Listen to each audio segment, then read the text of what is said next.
तेरा प्यार है महान, तेरा प्यार है जहां, मैं जो पहले मुर्दा था तूने डाली मुझमें जान। तेरा प्यार है महान, तेरा प्यार है जहां, मैं जो पहले मुर्दा था तूने डाली मुझमें जान। क्यों ना बोलूं फिर मैं तेरी जय जयकार, क्यों ना बोलूं फिर मैं तेरी जय जयकार, जय जयकार, जय जयकार। तूने मेरे लिए क्या कुछ ना किया, ओ जय जयकार, जय जयकार। तूने मेरे लिए क्या कुछ ना किया। मेरी सूरत बिगड़ी थी, मेरा दिल भी था खाली, तूने सींचा था खुद से ताकि आए हरियाली।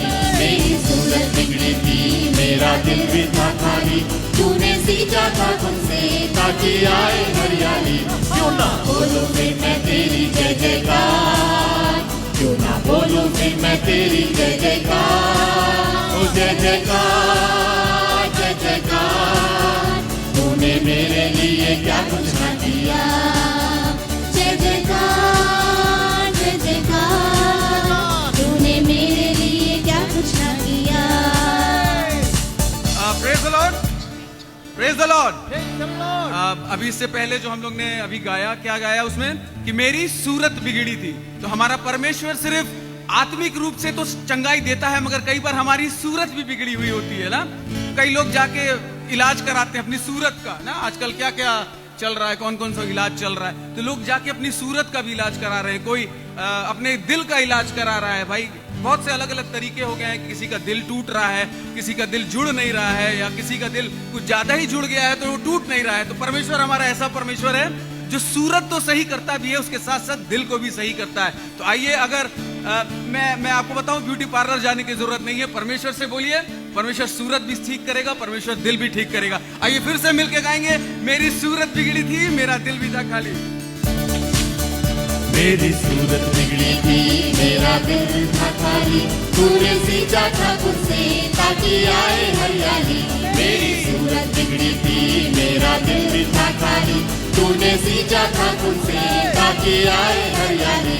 क्यों ना बोलूं फिर मैं तेरी जय जयकार, क्यों ना बोलूं फिर मैं तेरी जय जयकार, ओ जय जयकार, जय जयकार। तूने मेरे लिए क्या कुछ ना किया, ओ जय जयकार, जय जयकार। तूने मेरे लिए क्या कुछ ना किया। आई जीवन में खुशी, आई अपनी जिंदगी, तू है जिंदा शाफिया, तूने ये है किया। आई जीवन में खुशी, आई अपनी जिंदगी, तू है जिंदा शाफिया, तूने ये है किया। क्यों ना बोलूं फिर मैं तेरी जय जयकार, क्यों ना बोलूं फिर मैं तेरी जय जयकार, तू जय जयकार, जय जयकार। तूने मेरे लिए क्या कुछ ना किया, ओ जय जयकार, जय जयकार। तूने मेरे लिए क्या कुछ ना किया। जब हम इस वर्ष को गाते हैं, अगली वर्ष को गाते हैं, आइए परमेश्वर से मांगे कि परमेश्वर अपनी रूह से हमें भर दे। और क्योंकि इस समय अगर हमें किसी चीज की जरूरत है तो वो है परमेश्वर की, प्रभु यीशु मसीह के उस आत्मा की, जो कि यहाँ पे हमारे बीच में अभी मौजूद है। तो परमेश्वर से कहिए कि परमेश्वर, जो तेरी आत्मा यहाँ मौजूद है, होने पाए कि वो आत्मा हमारे जीवन में उतरने वाली हो सके। आज हो सके कि बहुत से लोग परमेश्वर की आत्मा का अनुभव करने वाले हो सके। हो सकता है परमेश्वर की आग, वो परमेश्वर की आत्मा आज हमारे जीवनों को छुए। हो सकता है कि हमारी जो बीमारियां हैं, परमेश्वर की वो आत्मा हमारी उस बीमारियों को दूर करे। हो सकता है परमेश्वर की वो आत्मा हमारी सूरत बदल दे, हमारी सीरत बदल दे, हमारे दिलों को बदल दे। आइए मिलके जब इस गीत को गाते हैं तो परमेश्वर से कहिए कि परमेश्वर अपनी आत्मा दे, अपनी शक्ति दे। होने पाए परमेश्वर की आज से मेरे जीवन को तू बदल दे, और होने पाए कि मैं तेरी स्तुति और तेरी जय जयकार निरंतर अपने मुख से करता रहूं। अपनी रूह से भर दिया, अपनी शक्ति मुझको दी, ताकि दूं मैं गवाही तेरे जी उठने की। अपनी रूह से भर दिया, अपनी शक्ति मुझको दी, ताकि दूं मैं गवाही तेरे जी उठने की। क्यों ना बोलूं फिर मैं तेरी जय जयकार, क्यों ना बोलूं फिर मैं तेरी जय जयकार, जय जयकार, जय जयकार। तूने मेरे लिए क्या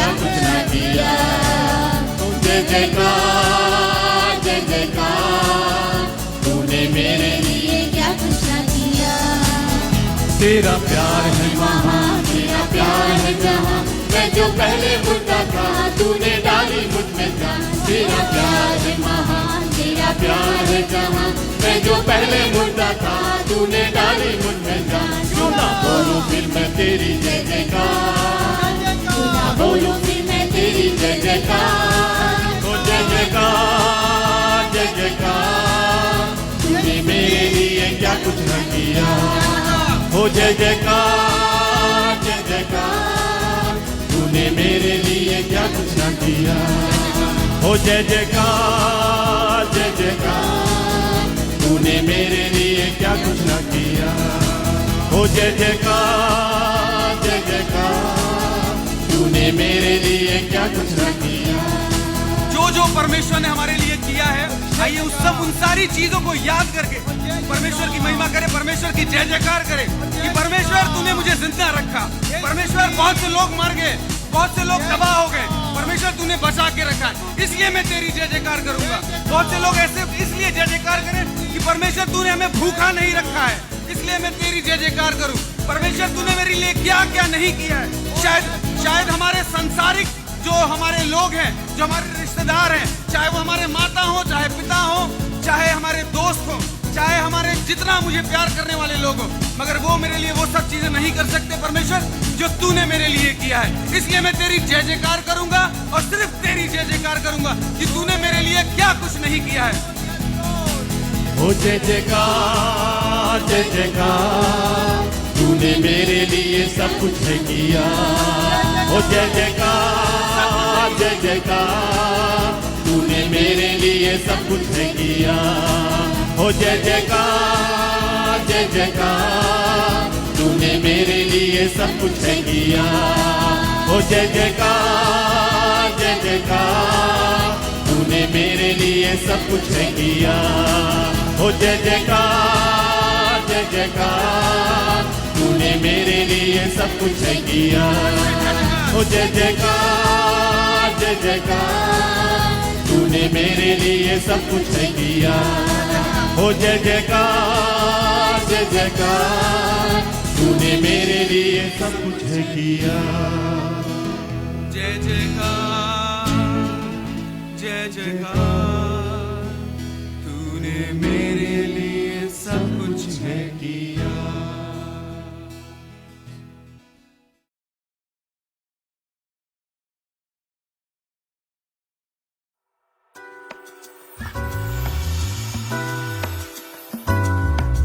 उत्पत्ति की किताब उसका 3रा अध्याय, उत्पत्ति की किताब उसका 3रा अध्याय। जैसा आपको मालूम है कि हम सब प्रभु के इस अनमोल वचन की गहराइयों को बड़े करीने के साथ और बड़ी ही एक यूं कहिए गंभीरता के साथ हम परमेश्वर के वचन पर धीरे धीरे बढ़ रहे हैं।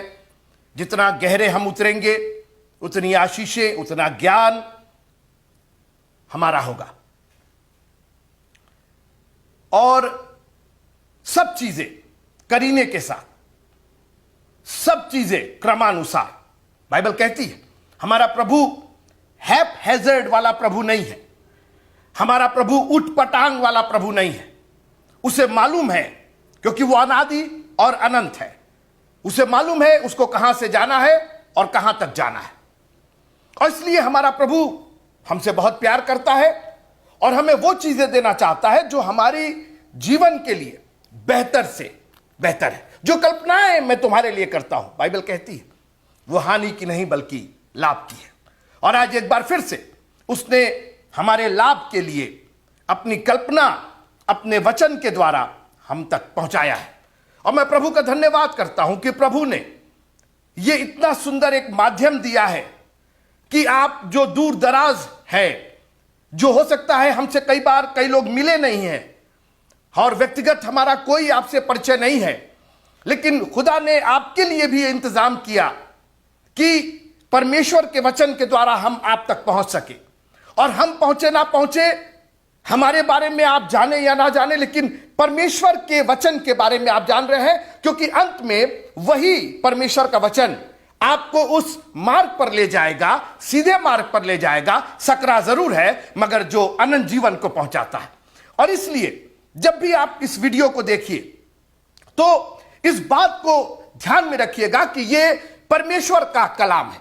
और मैं यहां से हमेशा यही कोशिश करता हूं कि परमेश्वर के कलाम को बगैर कुछ उसमें काट छाट किए, लाग लपेट किए, उसमें कुछ कॉम्प्रोमाइज किए, कुछ उसके अंदर सुझाव दिए हुए मैं सीधे सीधे परमेश्वर की बातें आप तक पहुंचाऊं। और इसीलिए हम पुराने नियम की पुस्तकों को एक के बाद एक क्रमानुसार देख रहे हैं, जिसमें उत्पत्ति की किताब सबसे पहली किताब है। और चूंकि उत्पत्ति की किताब से ही उत्पन्न हुआ सब कुछ, उत्पत्ति हुई, इसलिए हम बहुत तेजी से नहीं लेकिन बहुत धीरे धीरे उसको समझते हुए, और जैसा मैंने बार बार आपसे कहा है और मैंने निवेदन किया है कि मित्रों, हम इस 30 मिनट 35 मिनट 40 मिनट में हम सारी बातें नहीं कह सकते, मगर शुरुआत तो हम कर ही सकते। और मैं चाहूंगा कि आप अपने घरों को जाकर के जब भी आपको वक्त मिले, जब भी मौका मिले, मित्रों आप समझ नहीं रहे इसकी कितनी बड़ी आशीष है। ये वो परमेश्वर के द्वारा दी गई जीवन की रोटी है जो हमें शक्तिशाली बनाती है। न सिर्फ हमें आत्मा में तो हम शक्तिशाली होते ही हैं, शरीर में हम तंदुरुस्त होते हैं। बहुत सी बीमारियां हमारे लिए इसलिए है कि हमारे अंदर पाप लगा हुआ है। आपको याद होगा यीशु मसीह ने झोले के मारे से कहा, उठ अपनी खाट उठा के चल, तेरे पाप क्षमा हुए। पाप की वजह से वो बीमारी थी। और आज बहुत सी बीमारियां, हम लोग चंगे होने चाहते हैं मगर पाप क्षमा नहीं कराना चाहते। पाप की बात मत कीजिए, ये मत कहिए कि ये बीमारी पाप की वजह से है। लेकिन मित्रों, कई बार हमारी शारीरिक दशा हमारे अपराधों के और हमारे पाप की वजह से है। और आज हम थोड़ी देर के लिए उत्पत्ति की किताब के 3 अध्याय पर इसी बात का अध्ययन करेंगे। यह अध्याय जब मैं पढ़ रहा था तो अक्सर आप ये सोचेंगे कि यह परमेश्वर के क्रोध का, परमेश्वर के दंड का, बिल्कुल ठीक है। प्राइमा फेसी जिसको कहा जाता है, प्रथम दृष्टिया आपको यही लगेगा कि यह परमेश्वर के दंड का एक अध्याय है। लेकिन मेरी दृष्टि में, मैं आपको मालूम है, मैं हमेशा एक नए तरीके से परमेश्वर की दया को देखना चाहता हूं, क्योंकि उसकी दया रोज बरोज मेरे और आपके लिए नई होती जाती है। और मेरे हिसाब से, मेरे अध्ययन से, यह परमेश्वर के प्यार का अध्याय है। It is the chapter of the love of God. आप कहेंगे इस पे कहां प्यार दिखाई दे रहा? बिल्कुल दिखाई दे रहा मित्रों। न्याय किया उसने, दंड दिया, मगर उस दंड के साथ आशीष भी थी। सबसे पहले एक बात यह जानिएगा कि बगैर दंड के न्याय नहीं होता है। फिर से सुनिएगा, बगैर दंड के न्याय नहीं होता है। अगर किसी न्याय में दंड नहीं है, अगर किसी कानून में दंड का प्रावधान नहीं है, तो ना तो वो कानून है और ना वो न्याय है। क्योंकि न्याय का मतलब ही होता है अपराधी को दंड, और जो अपराधी नहीं है उसको इनाम, वो बरी होगा, वही न्याय है। और यहां परमेश्वर ने बिल्कुल न्याय किया मित्रों। जाने नहीं दिया, छोड़ नहीं दिया, टाल जाओ, लेकिन एक दंड दिया। लेकिन याद रखिएगा, आज मैं आपको दिखाऊंगा उसी दंड के साथ साथ उसने अपनी बरकतें भी उसके अंदर जोड़ दी।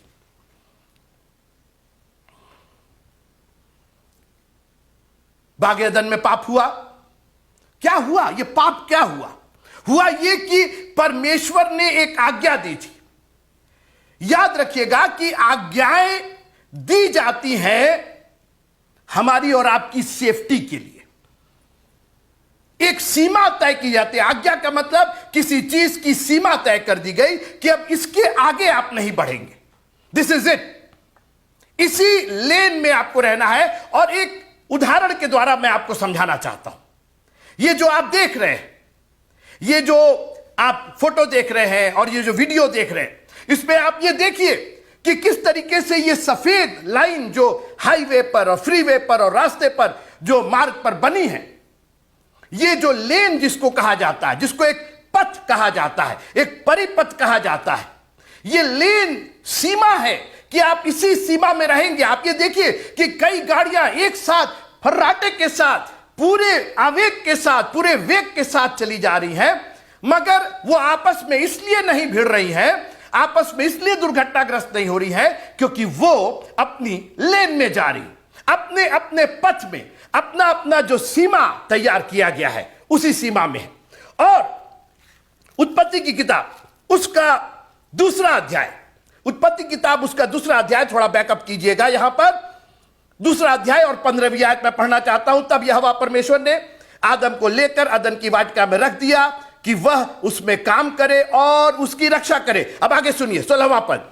और यहोवा परमेश्वर ने आदम को यह आज्ञा दी, सजेशन नहीं दिया, सुझाव नहीं दिया, देख लेना, कर लेना, सोच लेना, अब जो तुम जैसा बेहतर समझो, यह हमारी और आपकी सोच है। मगर हमारा परमेश्वर हमें आज्ञाएं देता है, और जैसा मैंने कहा आज्ञाएं हमारी सेफ्टी के लिए है। और परमेश्वर हमें सेफ रखना चाहता है, हमें सुरक्षित रखना चाहता है, और इसीलिए उसने आज्ञा दी और कहा कि तू वाटिका के सब वृक्षों का फल बिना खटके खा सकता है, पर भले या बुरे के ज्ञान का तो वृक्ष है, उसका फल तू कभी ना खाना। सुनिए, खाने की भी आज्ञा और न खाने की भी आज्ञा। आप अपनी लेन में चलेंगे, यह आज्ञा है।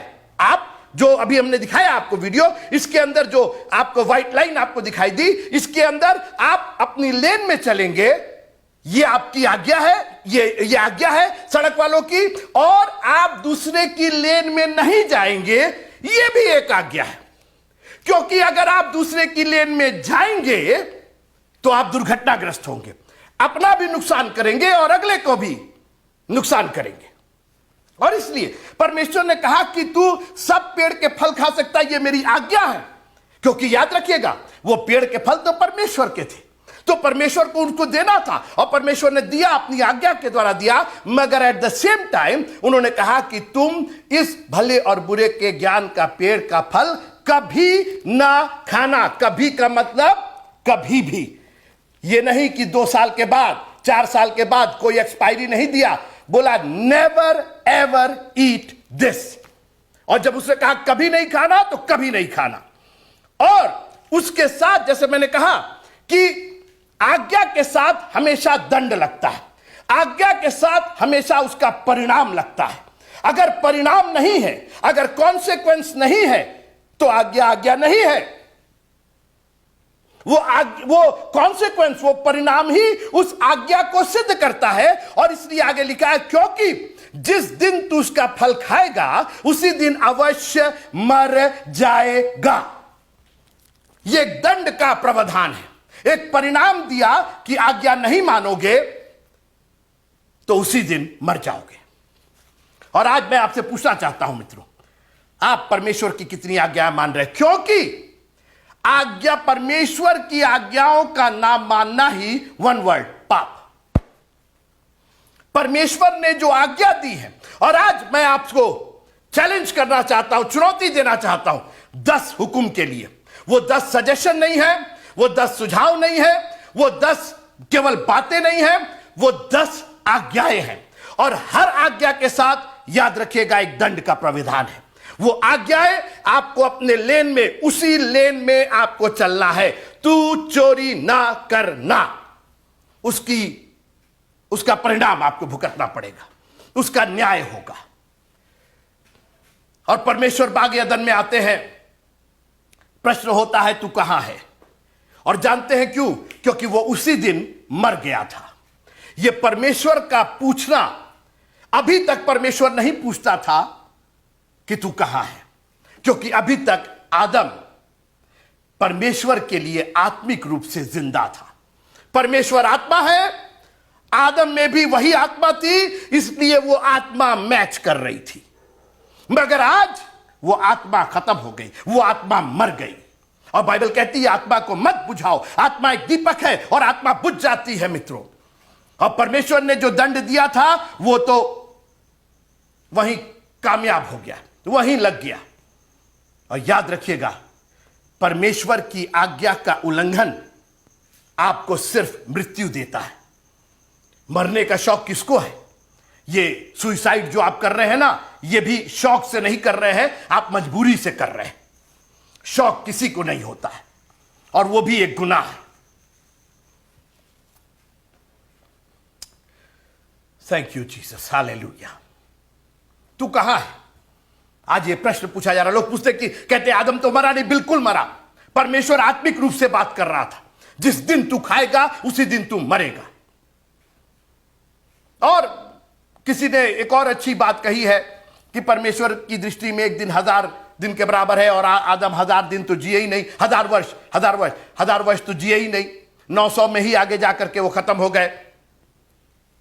तो वो शारीरिक रूप से तो बाद में मरे, आत्मिक रूप से पहले मर गए, और इसीलिए वो आत्मा बुझ गई, वो आत्मा चली गई। और इसीलिए आज हमें पवित्र आत्मा का दान चाहिए होता है, क्योंकि पवित्र आत्मा नहीं हमारी आत्मा है, लेकिन पवित्र आत्मा हमें चाहिए होता है। और यीशु मसीह ने यही कहा, अपने जी उठने के बाद यरूशलेम में ठहरे ना, तब तुम्हें सामर्थ मिलेगी और पवित्र आत्मा का दान मिलेगा।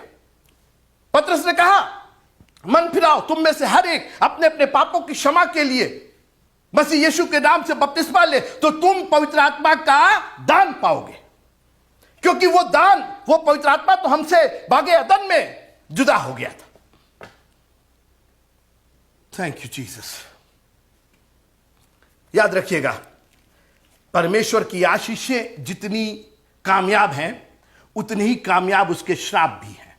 फिर से सुनिएगा, परमेश्वर की आशीषें जितनी महान है, जितनी बड़ी है, और जितनी कामयाबी इसके साथ हमारे ऊपर लगती है, उतनी ही कठोर और उतनी ही सच्ची उसके श्राप है, उसका कर्ज। और इसीलिए व्यवस्था विवरण और उसके 11वें अध्याय, व्यवस्था विवरण उसके 11वें अध्याय में यहोशू क्या कहता, सुनो, मैं आज के दिन तुम्हारे आगे आशीष और श्राप दोनों रख देता हूं। सुना आपने, आशीष और श्राप, तराजू के दो पलड़े, एक पर आशीष और एक पर श्राप। और सुनिए, अर्थात यदि तुम अपने परमेश्वर यहोवा की इन आज्ञाओं को जो मैं आज तुम्हें सुनाता हूं मानो, तो तुम पर आशीष होगी। भाग्यदन में तुम मेरी आज्ञाओं को मानोगे, पेड़ के फल खाओगे, ये मेरी आज्ञा है, तो तुम जियोगे, आशीष मिलेगी। आज्ञा, एक और आज्ञा है, नहीं खाना है, खाओगे तो मर जाओगे। सुनिए, तो इन आज्ञाओं को जो मैं तुम्हें आज सुनाता हूं मानो, तो तुम पर आशीष होगी। मैं व्यवस्था विवरण उसका 11वां अध्याय और 26वीं आयत पढ़ रहा हूं। व्यवस्था विवरण 11वां अध्याय और उसकी 26वीं आयत।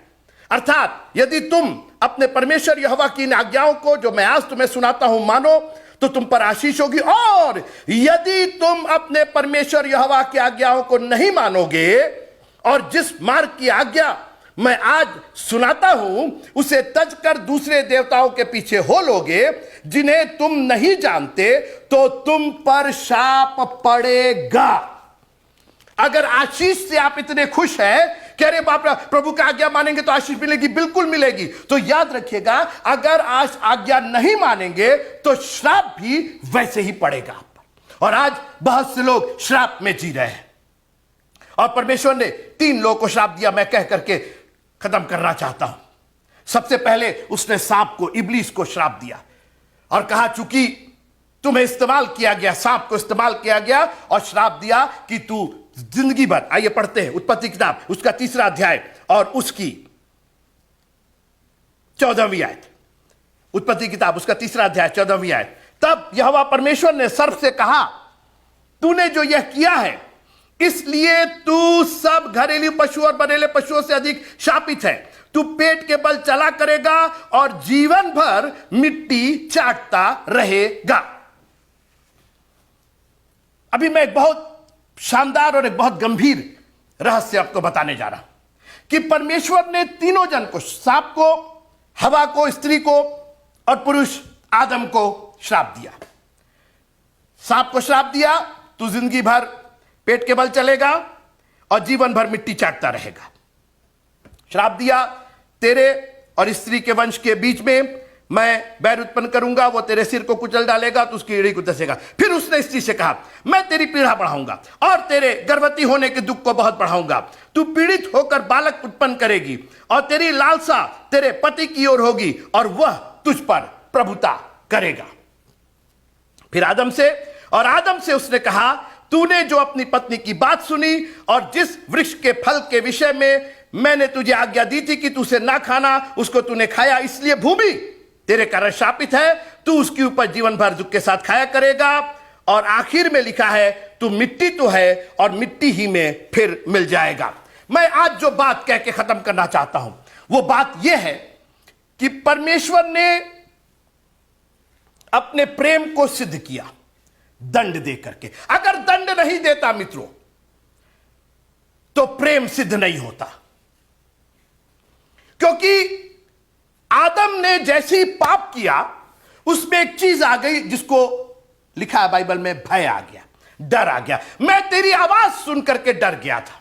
और पहला यूहन्ना उसका 4 अध्याय और 18वीं आयत 19वीं आयत पढ़िएगा, वहां लिखा है कि भय दंड लेकर के आता है। आज एक ये भयभीत क्यों हो गए? अभी तक परमेश्वर आता था तो ये भय नहीं खाते थे, लेकिन आज आज्ञा का उल्लंघन हो गया, आज परमेश्वर की आज्ञा का उल्लंघन हो गया तो पाप हो गया और डर आ गया, और डर आ गया तो दंड के आप अधिकारी हो गए, क्योंकि भय और दंड एक साथ है। परमेश्वर का भय नहीं, मैं उस भय की बात नहीं कर रहा हूं जो रेवरेंस वाला, जो आप पूरे दिल और जान से उसको प्यार करते हैं और उसका भय मानते हैं उस तरीके से। मैं उस भय की बात नहीं कर रहा हूं, मैं उस डर की बात कर रहा हूं जो डर पाप की वजह से आ जाता है, क्योंकि वही डर दंड का अधिकारी हमें बना देता है। और परमेश्वर ने तीनों जन को अलग अलग श्राप दिया, और वो श्राप आज भी चल रहा। मित्रों, मैं आपसे यह कहना चाह रहा हूं कि जितना शक्तिशाली आशीष होता है उतनी ही शक्तिशाली श्राप भी होता है, उतना ही शक्तिशाली श्राप भी होता है। जितना शक्तिशाली आशीष होती है उतने ही शक्तिशाली श्राप भी होता है, और इसलिए श्राप को हल्का मत जानिएगा। बाइबल ने यहां तक कहा कि अपने शत्रुओं को आशीष दो, आशीष, श्राप मत दो, क्योंकि मित्रों श्राप लग जाता है। और आज मैं नहीं जानता हूं कि आप श्राप में जी रहे हैं कि आशीष पे जी रहे हैं, मगर याद रखिएगा परमेश्वर के हुक्मों की अवहेलना, उसके आज्ञाओं का पालन न करना सिर्फ हमें दंड का अधिकारी बनाता है।